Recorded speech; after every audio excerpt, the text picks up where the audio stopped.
Assalamualaikum warahmatullahi wabarakatuh. Selamat siang para pemirsa yang budiman, para subscriber YouTuber dimanapun Anda berada. Semoga kalian semua sehat selalu. Baiklah, siang ini saya akan berziarah ke makam Mbah Alun atau Mbah Sin Arih atau Mbah Sunan Tawang Alun I. Beliau itu adalah dulunya seorang raja dari keturunan Blambangan ya.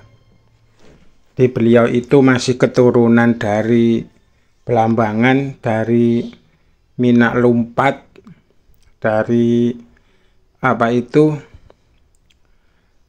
Mbah Rebut Payung ya.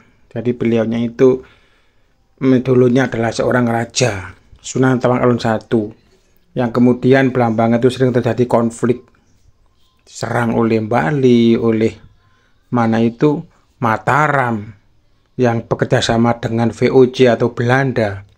Akhirnya Mbah Alun atau Sunan Tawang Alun I ini mengasingkan diri atau menyembunyikan diri karena kerajaannya diserang, pemirsa. Dan beliaunya bersembunyi di desa ini yang sekarang menjadi desa Balun atau desa Pancasila. Desa Balun itu diambil dari nama beliau, Mbah Alun. Kelihatannya di sini banyak sekali perubahan-perubahan yang terjadi. Jalannya sekarang sudah dipaving, sudah enak. Dulunya masih nggak dipaving ya.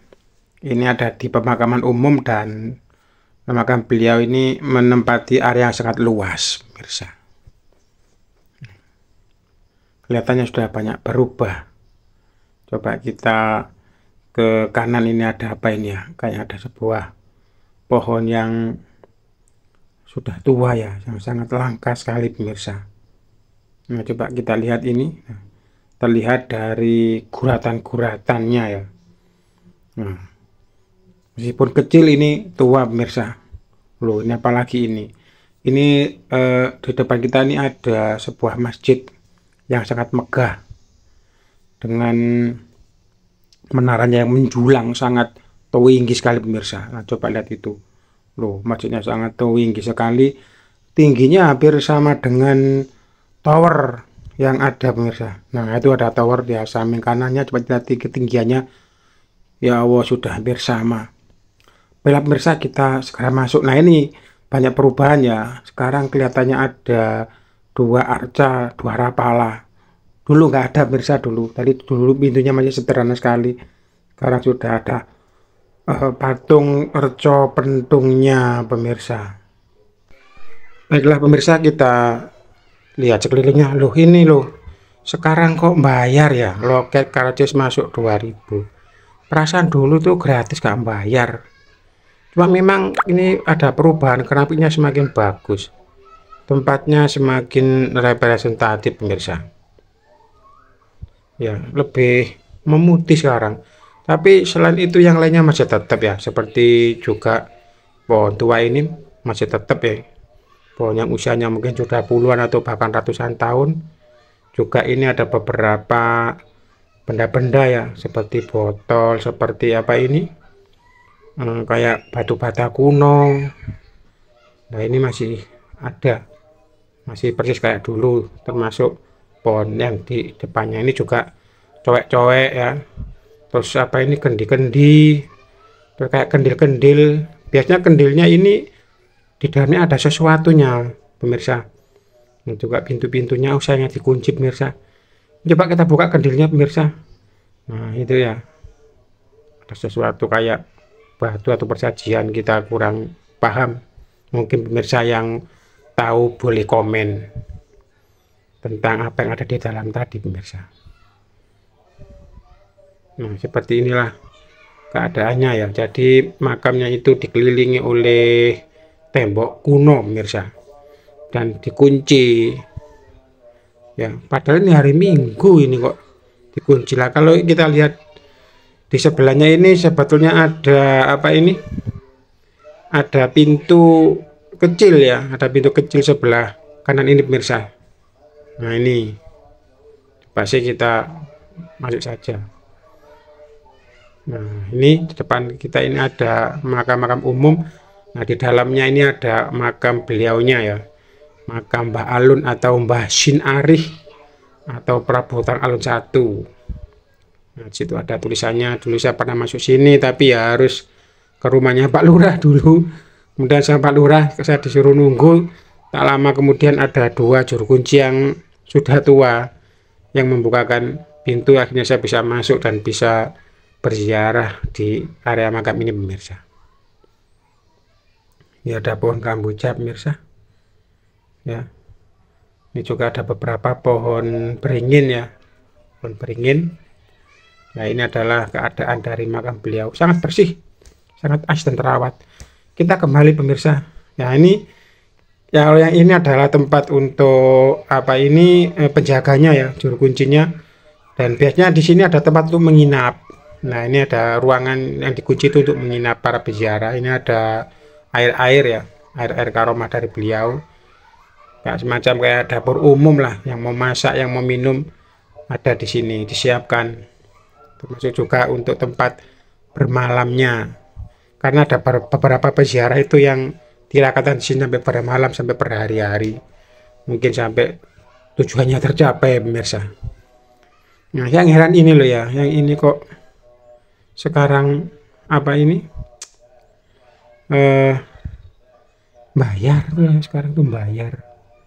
Ya nggak apa-apa lah, untuk apa ini pendapatan kan murah, cuma berapa, cuma 2.000, pemirsa. Baiklah pemirsa, karena kita nggak bisa masuk, kita putar saja ya gapuranya ya. Itu gapura Padureksa ya. Jadi batu-batunya masih batu lama, batu-batu kuno masa-masa kerajaan apa itu Kasunanan ya. Nah, terus makamnya ini seperti ini. Itu juga dikunci, tapi jangan khawatir, mungkin nanti saya tunjukkan foto-foto saya karena saya dulu pernah masuk sampai di dalamnya. Kita muter saja ke sini ya. Jadi masih tetap ya, itu ada kain merah putih, bendera raksasa, terus di samping-sampingnya banyak sekali kendi-kendi dan gelas, jadi minuman barokah dari Mbah Tawang Alun dan beberapa yasin. Terus di sekitarnya ini ada beberapa makam-makam, mungkin masih kerabat-kerabat beliau atau santri-santrinya. Kita muter aja dulu ya, karena ini masih dikelilingi tembok dengan pemakaman umum dan pohon-pohon yang sangat besar. Insya Allah makamnya ini simetris, pemirsa, alias kita berputar pun arahnya sama ya. Nah, seperti itu, pemirsa.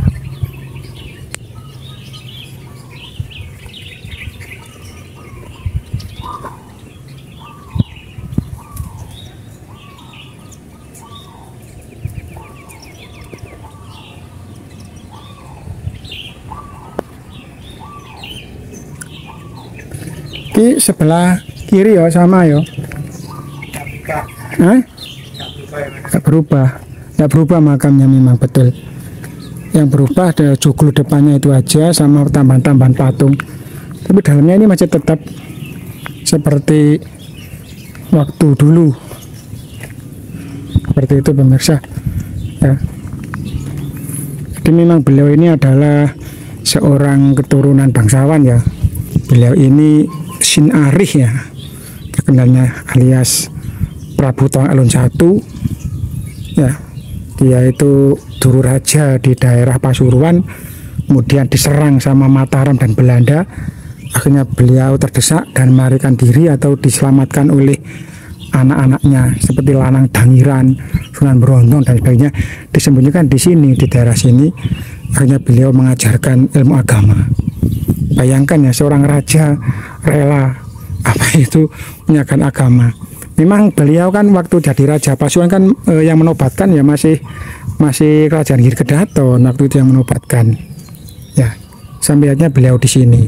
Dan satu beliau sifatnya yang sangat istimewa, yaitu beliau itu adalah toleransi antar beragamanya sangat kuat ya.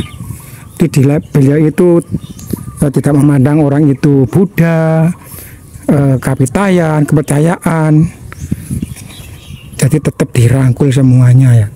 Akhirnya dari sifat beliau inilah akhirnya berkembang menjadi desa Pancasila ya. Desa yang banyak agamanya, berjajar-jajar, tempat beribadahnya tapi tetap satu. Oke pemirsa,